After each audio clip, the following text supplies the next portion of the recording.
Hello, everyone. I am the associate editor of CG Magazine, Cody Arm, And I'm Brendan Fry, editor-in-chief at CG Magazine. and we've got some footage provided by Blizzard Yeah, we do. of the Necromancer. Now, while this isn't us playing, Brendan, you did get some hands-on time at PAX East with this guy. I didn't. There you go, girl. Female. Yeah. It's not a girl. It's a woman. Yes, that's right. Yeah, I did get a chance to play a good 15 or so minute segment of the new DLC. Playing as the same kind of build that this guy's playing right now, which is a very, or this guy or girl, he's playing right now a very kinetic action risk-reward type character where you kind of go in and go guns blazing. Okay, so the Necromancer was a Diablo 2 character, That's correct. but by the time Diablo 3 rolled around, it was not included. No, they have. They kind of substituted the Necromancer's like summon thing with the Witch Doctor, which is another summon type class. So they kind of added it back and kind of bring back all the things people love, but also kind of mixed it up, like making a more kinetic build, which is what you're seeing right now. So you can have the stay back, stay out of the fight, summon build, or you can have this kind of very fast action combat, like high damage but high risk type build as well. Okay, so this move we keep seeing this player spam is the Blood Nova. Correct. So this, I believe you're saying, actually takes some of your life. Yeah, so as you use it, you lose a little bit of life. You're dumping a pile of blood on people. But the Necromancer is special because most characters, if you have ever played Diablo 3, you'll notice that there's now corpses in the ground. That is actually added just for the Necromancer class.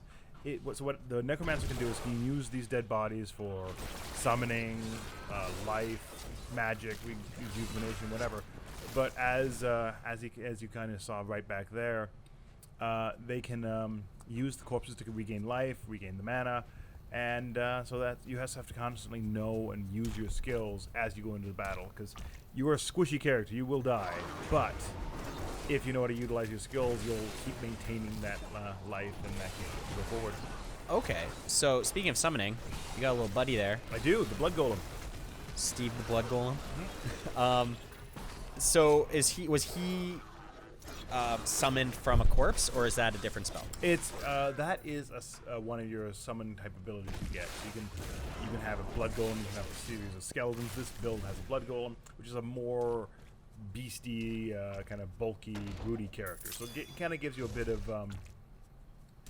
strength when going into melee combat, which you don't really get with like the smaller little dudes. Okay. So it can kind of go along with you and kind of ensure you have some support. Okay, and does he drain your mana by keeping him alive? No, he does not. So by Okay. having him out, it doesn't really do much. It just basically allows you to have an extra buddy, kind of fighting along with you. So, aside from the Blood Nova, what are some other moves that you can perform? Well, you're seeing the scythe right now, which is the as you swing your thing, you can see that blue like ghostly scythe that you can kind of put forward. And then you also have you can curse them, which you saw a little earlier, which as they die, you gain life. And that's basically all we really saw in this build. It was a lot of just basically kind of fast attacks with some spells. There you go. That's a curse right there. Okay. Beyond that, you're really kind of focusing more on just kind of maintaining the different powers to ensure you never die. So you have, like, as I mentioned before, you have the drain the life, you have the leech curse, you have the scythe, the Blood Nova, and the Golem. And the Golem has an ability as well, which we'll see a little bit later, which allows him to kind of like disappear and reappear, and as he does, he drains life. Okay, and he's got this little mason jar in his hand too. That Clearly, little he likes Pinterest. no, that is kind of your little charm you carry along with you that gives you a little bonus for like mana. Oh, okay. So this is very similar to. This is actually a DLC pack. Yeah, this is a DLC pack. It will cost money. There's no firm date on when it's coming out or what it will cost. but it'll kind of play the same way the Crusader pack did, where it gives you some story content, gives you some different little like specials, a different new little pets and all this other stuff. So it does. That was in Reaper of Souls, correct? That was in Reaper of Souls. So this is like the same kind of thing that Reaper of Souls offers, but no new acts. Okay, that's fair. Yeah. Now, Reaper of Souls kind of brought new life to Diablo 3. Very much so. Do you feel that this could have the same kind of effect? I don't know if it's going to have the same kind of effect because it is just a character, so it's hard to say if people will. Everyone will jump back in if they don't have any interest to play the Necromancer. There's no real reason to kind of go back. That being said, it's a game that you it rewards you for going back and trying different things. So it rewards you for making multiple builds of characters and things like that. So there are some reasons to kind of jump back in with the new character, and if it's a good price, it's totally worth digging in. Okay, and you got to talk to some of the developers. Yeah. And you were saying, not here obviously, but No. on the podcast, off camera, on podcast maybe later. You spoke a little bit about. It seems like. So there you go. So when he came back, he kind of drained people as he kind of reformed himself. Okay, that's kind of cool. Yeah, it's neat. It seems like Blizzard is sort of playing the long game. Yeah, with Diablo. I don't know what they're planning with Diablo, but it does feel that as it is right now, Diablo 3 looks good. It plays well. It's on consoles.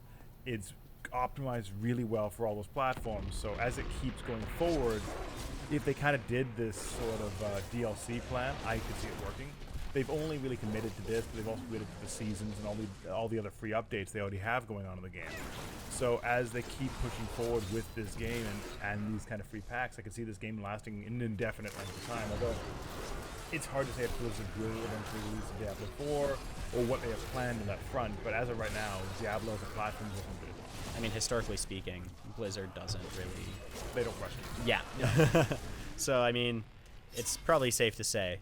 And Diablo is its own little beast. Like right now it has a solid fan base. It has a great bunch of people that really enjoy it, and it plays really well. And if they want to, they can add different acts to this game, and it would feel.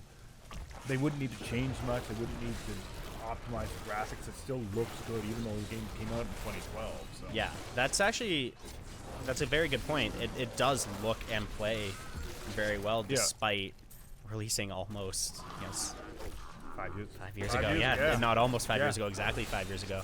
That's not a feat that many games can really hold. No, and I think it has to do with a testament to how Blizzard put into the game, how much effort they put into making it a solid experience, and just showing how taking the care and building a good game from the start and supporting it with the fans and free updates makes that game have a life beyond just the first 3 months on the shelves. It's a very good point, and we'll leave off there.